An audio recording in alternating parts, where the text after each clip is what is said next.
BBC Pop-Up is in Portland, Oregon. We have officially gone coast to coast. We launched in New York City in 2014 and have been on the road ever since.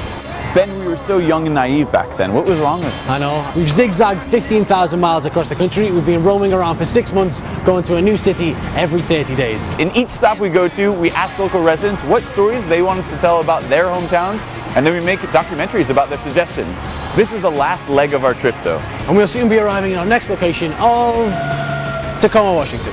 Matt Danzico, I cannot believe this is it.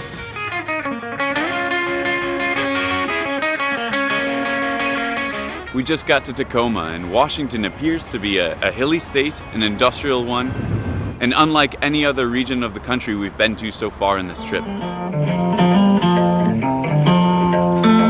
Yeah, what you'll find in Washington State: wilderness, heart, chainsaw. Washington State is in the far northwest of the United States and should not be confused with Washington, D.C. We became a state in 1889 and proudly named after our first president, George Washington. There are a lot of large international ports here, and we're a leader in trade with Canada and countries of the Pacific Rim.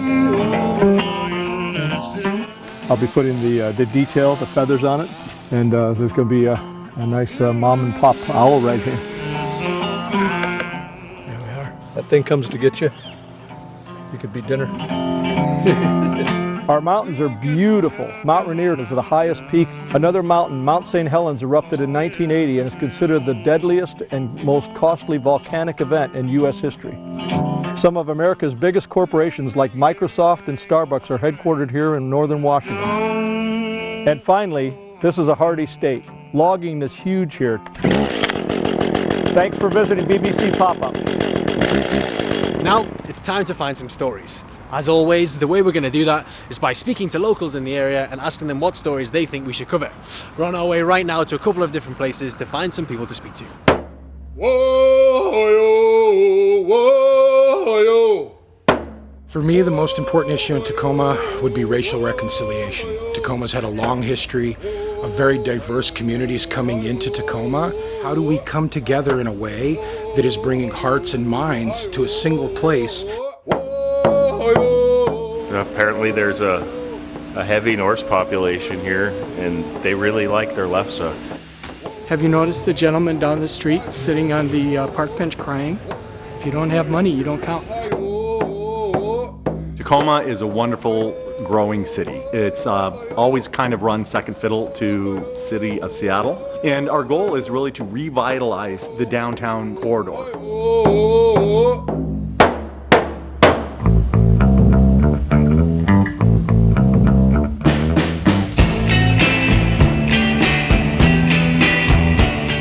Stories that are near and dear to my heart is the glass community. So our junior high and our high school program both have glass blowing programs. Hilltop Artists in Residence, I think, would be an awesome story to cover because they help at-risk youth.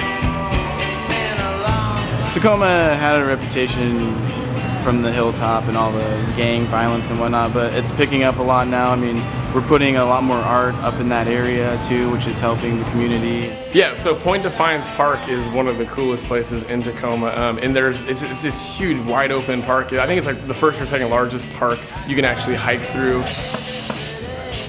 The Coffee Oasis, they're a nonprofit organization that actually they use coffee shops to raise money for homeless youth and youth at risk.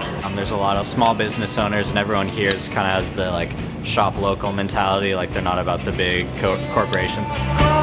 It's like Tacoma is on the verge of, I think, breaking out to have a lot more to do, but it's not necessarily a place that draws tons of people. We got a ton of story suggestions, and I just finished editing the video you watched a second ago. Now it's time for the easy part, which is making all of these films. The easy part. Mm-hmm. Yeah. That is not true.